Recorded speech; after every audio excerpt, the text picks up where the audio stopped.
Kanina po habang nasa labas po ako ay nakakita po ako ng isang matagal na pong kakilala at siyempre tuntua naman po siya, nakipagkwentuhan po naman sa akin ano po at Pastor, sabi niya gano'n sa akin. Ay, call me brother, ako naman.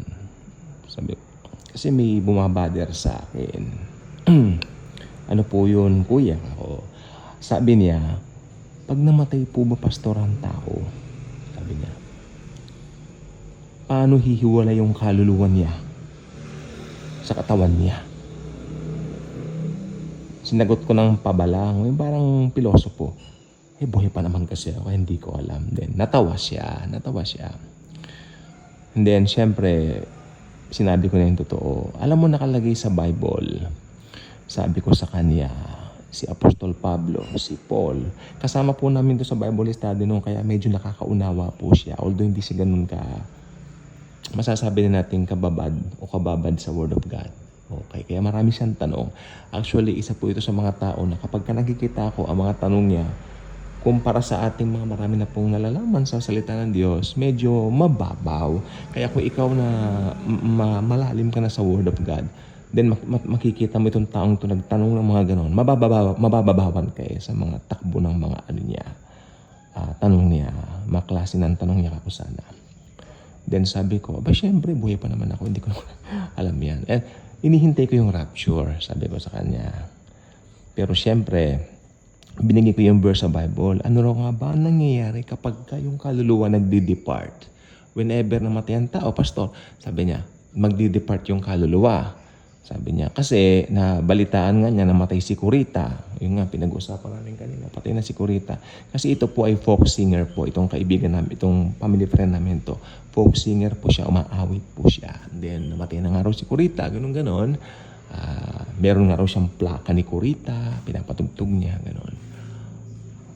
Kaya napunta yung usapan, pag namatay nga ba ang tao, paano hihiwalay yung kaluluwa? Alam mo kako po, kuya, sa Biblia may nakalagay na simpleng statement si Paul. Sabi ko, si Paul, sabi niya, hindi ko alam kung anong aking pipiliin. Sabi niya, ang manatiling kasama ninyo upang kayo ay lumago pa sa Ebanghelyo ni Kristo o ang ako ay pumanaw at pumunta na kay Kristo. So, ibig sabihin, sabi ko sa kanya kanina, kapag ka namamatay po, kuya, ang isang tao, hindi mo mamamalayan na namatay ka kasi matutulog ka lang, sabi ko. Para ka matutulog. And then, pag mulat mo ng mata mo, kasama mo na si Kristo, si Jesus. Sabi ko, ay ganun po ba yun? Wala na po, ito po, pasensya na po ha. Wala na po ba yung 9 na araw dito tapos 40 days? Ay, unbiblical po yun, kuya.